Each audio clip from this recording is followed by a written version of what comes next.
Makikita po natin, meron pa rin tayong minomonitor na bagyo na si Bagyong Halong. May international name po na Halong. Galing ito sa Vietnam. Galing po ito sa Halong Bay, no? Isang lugar sa Vietnam. Kung saan po, no, si Typhoon Halong ay uling namataan may 1,800 kilometers east, northeast extreme northern Luzon. So ito po ay isang typhoon category na. At sa ngayon nga, lalong lumilit yung posibilidad na ito'y pumasok ng Philippine Area of Responsibility. Hindi natin ito inaasahang makakaapekto sa ating bansa. Samantala, sa may katimugang bahagi ng Bagyong Halong, makikita po natin may isa pang low pressure area na huling namatan may 2,000 kilometro naman silangan nito ng Eastern Visayas. Sa ngayon nga, ito nga low pressure area nito maaaring maging bagyos ngayong araw.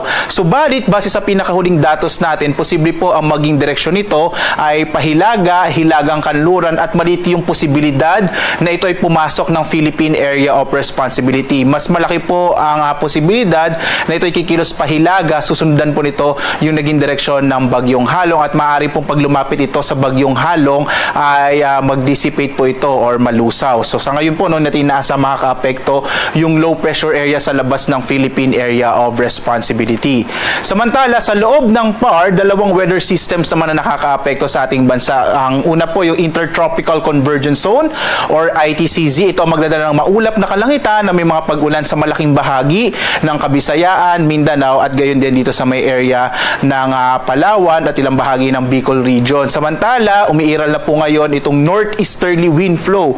Ito yung hangin nagmumula sa hilagang silangan. At dahil nga makikita po natin kapag may northeasterly wind flow ay pahudyat na po yan, napapunta na tayo sa tinatawag na transition period. Kapag sinabi nating transition period, ito yung panahon na kung saan nagbabago na po yung direksyon ng hangin mula doon sa southwest o yung galing sa timog kanluran, nadala ng southwest monsoon, papunta naman tayo dito sa papunta sa hilagang silangan na direksyon. Ibig sabihin, papunta na tayo sa panahon ng amihan. Climatologically speaking, nangyayari po ito sa buwan ng Oktubre, which is this month po yun. No? So ngayong Oktubre, papunta na tayo sa transition period kung saan patapos na yung habagat at papunta na tayo sa panahon naman ng amihan or northeast monsoon. So abangan nyo po yung magiging update ng Pag-asa tungkol dito sa transition period o mga pagbabago po ng ating panahon. Samantala, malaking bahagi naman ng Luzon ang makararanas ng mga isolated o pulo-pulong mga pag-ulan, posibleng mga mahihinang pag-ulan sa may silangang bahagi ng northern and central Luzon. Malaking bahagi naman